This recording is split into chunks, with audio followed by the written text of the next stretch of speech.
sprint to the finish here on Sabres Live, and we'll do so with our hockey insider Darren Dreger, not only as we get set for the Lightning on this game day for Buffalo, but also get towards the trade deadline next week. Darren, tomorrow night, the Sabres are going to be taking on the Panthers. It's looking like Anthony Duclair is going to be ready to go and make his season debut. Why don't we start with the Panthers and where they're at cap-wise and whether they're going to be active in roster manipulation here anytime soon? Well, you got to believe that Billy Zito is going to try, right?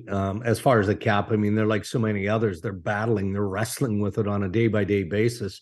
You don't make the changes that the Florida Panthers made without expecting that, you're going to be a playoff team, plain and simple. They're coming off winning the President's Trophy. They make a bold decision moving away from Andrew Burnett, who had a real good year, good chunk of the year anyway, on the bench. Opting for Paul Maurice because of Paul Maurice's experience, and then just saying, well, it didn't work out for us this year. Zito has been quiet, and by extension, the Florida Panthers have been quiet in that regard.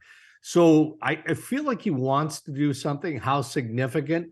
That's the challenging part for all of these teams. He probably feels that his most bold and significant moves were the ones that we already talked about in the off season. They want to get healthy. To your point, Duffer, they got Duclair coming back. That's going to help. Their goaltending, Marty, maybe you can weigh in here. I mean, it's been all over the map this season. Largely has been disappointing. Maybe it's gotten better of late, but those two things combined, along with a schedule that has been challenging for the Florida Panthers, put them in a predicament, but they seem to be making a push here. So we'll see. But I do think Zito will do something. But because we're talking the Panthers, and I don't want to say that this name is out there, Dregs, I don't want to put you in trouble, but there's a UFA on the blue line that if the Florida Panthers were going to say, okay, we're going to take calls, Radko Gudas. Yeah. Like, I mean, there would be a lineup of teams that would say, let's call for Radko Gudas. Is the trade deadline, because of those teams being where they are, complicated for a team like Florida and complicated for a team like Washington and others? Yeah. And throw Minnesota as there. You're right. Others, there's a lot of other teams that are dealing with the complexities of this. And I'm going to remind you guys of a term, and I think it was Dave Nonis then with the Toronto Maple Leafs as general manager. I believe he coined it. He called it an own rental. And I think it applied at the time to Tyler Bozak. And the value to the player in keeping him and risking losing him to free agency was less significant than having that player in his lineup and trying to go as deep as they could in the playoffs. So, I'm starting to see that with some teams. I talked to a Minnesota source this morning, which is why I bring it up with, again, Matt Dumba, right? I mean, there's a pending unrestricted free agent. I don't think there's any doubt like a team like the Ottawa Senators would like to make a trade for him and extend him.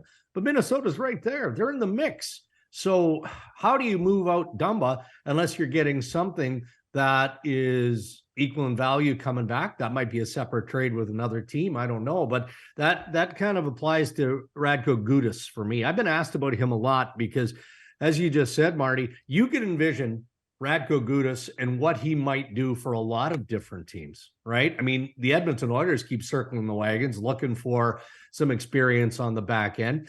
Many of us who watch the Toronto Maple Leafs closely could see Radko Gudas being a good fit there and go down the list. But the value of a player like that, the experience of Gudas to the Florida Panthers, could trump what you might get by way of return. Yeah, with Gudas, I can't imagine a scenario based on where Florida is where they would part with him. Why wouldn't you just extend him right now? It's not like he's going to break the bank. Wouldn't think so. And you got to feel like he's comfortable in Florida. Yeah. Most players are for a myriad of reasons, starting with, if he's not going to break the bank, he's going to make the most money or as much as anywhere else in the National Hockey League because of the tax system in Florida. So, and that could be an option, I'm sure. I know that Paul Maurice is a big fan of Radko Gudas, not just the way he plays the game, but what he brings into the room and around the community and inside the organization. So that has to be an option. What about Dmitry Orlov? Could that be an own rental situation with Washington? Or are they too far out now, or maybe not trending the right way to say, we may have to move him? I mean, Washington for me is such a curious team. The pressure is obviously on. That loss to the Detroit Red Wings on Tuesday was hurtful. It made a big difference for the Detroit Red Wings, who now aren't talking about trading, say, a Tyler Bertuzzi, but the Washington Capitals are in a position of unknown. I think that they feel some organizational pressure, and I think we can appreciate why. They know that Alex Ovechkin is chasing significant records here, right? And they also feel like they'd like to at least have one more crack at trying to win a Stanley Cup with Ovechkin. Well, how do you do that? I mean, you look at that blue line and all of the expiring contracts that they have. You can't just allow all of those guys to walk. I think Brian McCullough, the general manager there, is biding his time. He's going to watch the next 2-3 games, maybe 4, very, very, very closely and read what he's seeing. But he's doing that in concert with having conversations with the agent, especially with Dmitry Orlov, to say, all right, what does a 5-year term look like for you?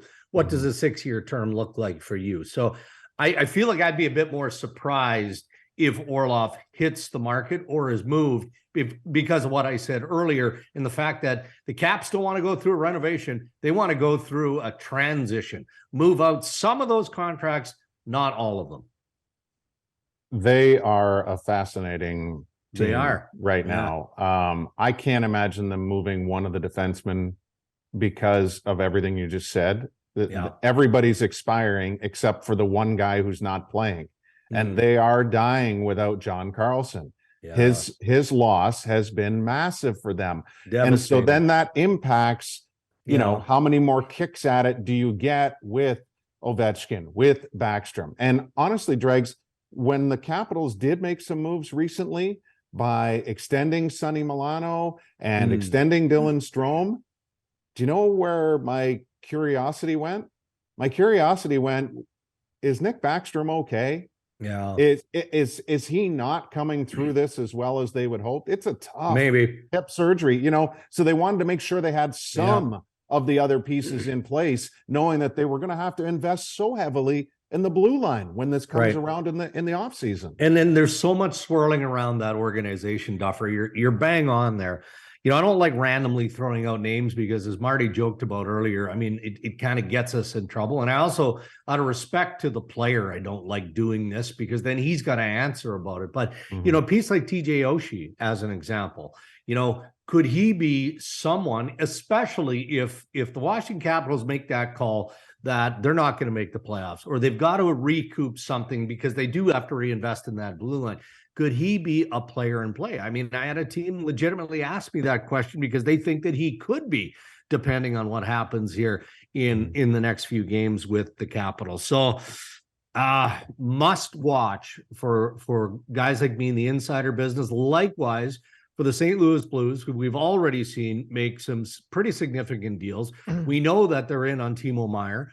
I think that they would like to shake up that defensive group a little bit, even though their 4 primary guys have no trade contracts, and maybe freshen that up. You know, there's some Jake Chychrun low-level kind of rumblings around the St. Louis Blues, but I'm not sure Doug Armstrong, not Bill Armstrong, Doug Armstrong wants to pay the ask. So a couple of veteran teams that, again, are trying to transition, shake things up by, you know, kind of attacking the core a little bit, but not going into one of the R words. Yeah. Duffer and I just did a little this or that before you came on for the break. And one that we discussed quickly was Patrick Kane's value went up or stayed the same, this or that, in the last few days. I said it stayed the same because you know what you're getting out of Kane. Yeah. But is there a little bit more chatter now on Patrick Kane just because Showtime has shown up a few games? Yeah. I had one general manager say to me this morning, is this Kane putting on a show for the New York Rangers? Because, again, people keep reporting on it. Larry Brooks wrote a piece the other day acknowledging that, look, it's cap gymnastics, but it is doable. I mean, you could see where Patty Kane would be a good fit on a lot of different clubs. You know, what's Vegas going to do? We know that they're going to add a forward. Again, Timo Meier makes sense there. What about Kane? I just checked with Pat Brisson, guys, before coming on the program, and he still hasn't heard any direction yet from Kane. And that's what he's waiting for. That's what Kyle Davidson is waiting for. Does Kane want to be traded? Question 1. Question 2, where? And how long is that list? Could be very, very short. Could be one team. And if he doesn't, what does that mean? Is he opting for, the rehab, the recovery needed to get that hip back to 100%. So he's good for next year. So I wish I had more on Patrick Kane, but I don't. It's status quo. We spend 43% of our time on Sabres Live talking about goaltending. So I ask you this, are there interesting goalie names poised to move before the deadline, in your opinion? I mean, Ray Ferraro on our podcast keeps talking about Thomas Greiss, right? And the experience and what he might be able to bring to a team from an insurance perspective. Then I look at the Carolina Hurricanes. What are they doing? I mean, there are many who believe that Kochetkov is the best goalie they have. Right. So are they just going to not play him? Like, I mean, so could Antti Ranta be in play? Is there a fit with the contract of John Gibson from the Anaheim Ducks? They're clearly in the Bedard sweepstakes, but we can say all that, and then we can try and connect them to the LA Kings or a team that we believe needs to make a goalie upgrade. But every time I check, it's still pretty quiet. Marty, you have 2 seconds to utter your final words of the show. 43% because I wore number 43. I love it. Thanks, Duffer. You're welcome. And Dregs, thanks for joining us here at the end of another busy stretch, and we'll look forward to your trade deadline coverage next week. Everyone, thanks for joining us today. We'll see you for pregame coverage at 6:30 tonight.